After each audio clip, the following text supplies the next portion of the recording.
मी नाशिकला गेलो. असं नाशिक जिल्ह्याचे आमचे सहकारी त्या सगळ्यांचा हो. एक वर्षापूर्वी या लोकसभेची निवडणूक झाली त्यावेळेला नाशिककरांनी तिन्ही खासदारकीच्या जागा आमच्या पद्धती हो. तेव्हा आमची एक वेळची जवळ झाली की इथे कन्सेस नसते, इथे काय अडचणी असतात, खासदारांच्या बरोबर संपर्क ठेवून स्थानिक जनतेची आणि सुसंवाद कसा करता येईल त्या बाबतीत काळजी घेणं हे प्रधानमंत्र्यांचे उद्देश आणि म्हणून नाशिक नियोजन याच्यापूर्वी अनेकदा पक्षाचा राज्य पातळीवरचे कार्यक्रम हे नाशिकला झालेले आहेत आणि म्हणून नाशिकची निवड आहे. आता प्रश्न असा आहे की उद्याच्या दिवसात आजच्या दिवशी साधारणतः आज देशात राज्यात जी स्थिती आहे त्याचा एक आढावा घेतला आणि पुढच्या कार्यक्रमाच्या बद्दलची आखणी करत या बाबतीत चर्चा करण्याच्यासाठी आजचं हे विशेष अतिशय महत्त्वाचे काही प्रश्न आहेत.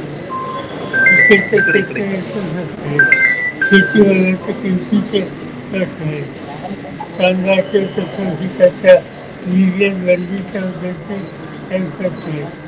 या सगळ्या विषयाच्या संबंधी केंद्र सरकारच्या समोर प्रश्न उपस्थित केल्यानंतर सुद्धा आणखून असे काही निर्णय घेतले गेले नाही आणि म्हणून त्यामध्ये जनतेच्या भावना त्या व्यक्त करण्याच्यासाठी हा उद्याचा मोर्चा आणि त्याचा वाचा येतो आणि माझी खात्री आहे की यामधून लोकांचा सहभाग पोहोचला राहील आणि त्यामुळे एक या प्रश्नांच्या सोडवणुकीसाठी एक चर्चा वेगळ्या आणि बाकीच्या पद्धतीने सुरू होईल त्याच्यासाठी उद्याचा हा मोर्चा आहे. साहेब काल आपण भाषणामध्ये म्हटलं होतं की राज्यामध्ये अस्थिर परिस्थिती आहे, ती शांत करण्याची गरज आहे आणि वाटेल ती किंमत मोजायला देखील आपण तयार आहात. काय नेमकं म्हणायचं आपल्याला?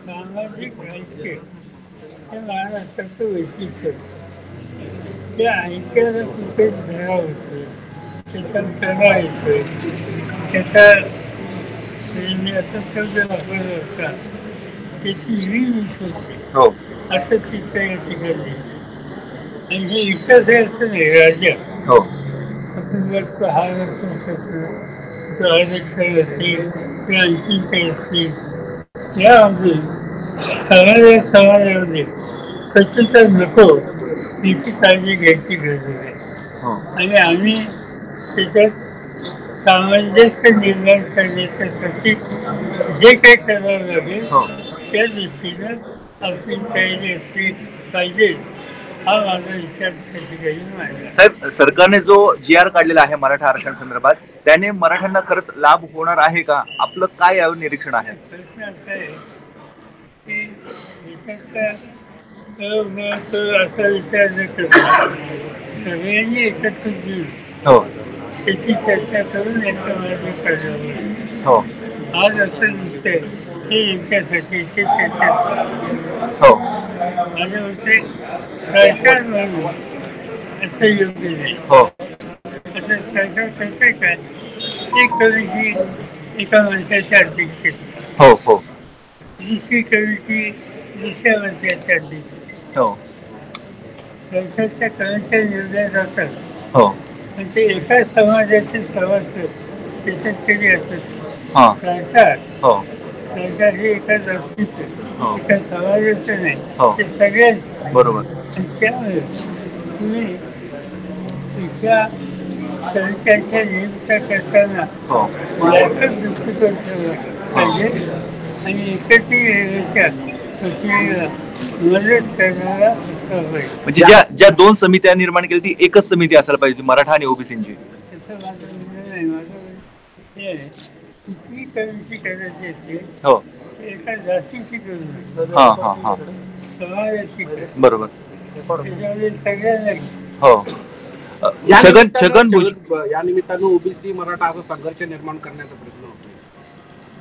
माझा सांगायचा उद्देशच आहे की काही झालं ते सामाजिक ऐक्य आम्हाला हवं. आम्हाला अंतर नको आणि त्या दृष्टीने जे जे काही करावं लागेल त्याची चर्चा आम्ही आज उद्या करू आणि नंतर त्याचा काही व्यापक कार्यक्रम घेता आला जे काही ठरले त्या दृष्टीने पावले टाकलेली असतील. छगन भुजबळ 2 दिवसापूर्वी असं म्हटले होते की महाविकास आघाडीचे आणि जे मुख्यमंत्री राहिलेले आहेत, केंद्रात मंत्री राहिलेले आहेत, ते मराठा नेते याबाबत काहीच बोलत नाही, त्यांची भूमिका नेमकी काय आहे ती कळत नाही. आपल्याकडे रोष होता. एका जातीचं राजकारण त्यावर सोबत नाही. हो. आम्हाला व्यापक दृष्टिकोन घ्यायचं.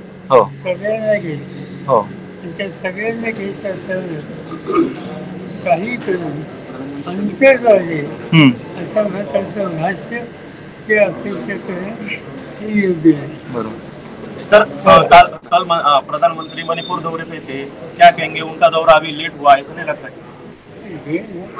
यानी कि बहुत महीनों से वहाँ जीवन की उन्होंने आना चाहिए, इसका स्वीकार उन्होंने किया, वहाँ गए. अच्छी बात है. साहेब, पहलगाम हल्ल्यानंतर भारत पाकिस्तान यांच्यामध्ये मॅच होत आहे. उद्धव ठाकरे त्यांच्या पक्षाने विरोध केलेला आहे, मॅचवर बहिष्कार टाका. आपण कसं बघतात, ही मॅच घेणं गरजेचं होतं की टाळता आली असती? आहे ना अशा काळची चर्चा करेल त्याच्यात लोकांनी भूमिका घेतली. हो. त्याचा एकाच दिवसाचा आहे. हो. त्यानंतर बघूया. हा काही फार आमचा विषय नाही. हो, आज आंदोलन होत आहे त्यांच्या पक्षाची. साहेब, शेवटचा प्रश्न, मनोज जरांगेंचं जे आंदोलन झालं त्यावर तुम्हाला कुठेतरी टार्गेट करण्याचा प्रयत्न केला की तुमच्याच सांगण्यावरून जरांगे वारंवार आंदोलन करतात, आपण कसं बघताय? याच्यात आपला कधीच एक संबंध नाही असं नाही. हो. त्याच्यात तुम्ही काय म्हणत असेल ते सत्यावर आधारित नाही. बरोबर. त्यामुळे त्याच्यावर भाष्य करणार नसेल. Yes, thank you sir.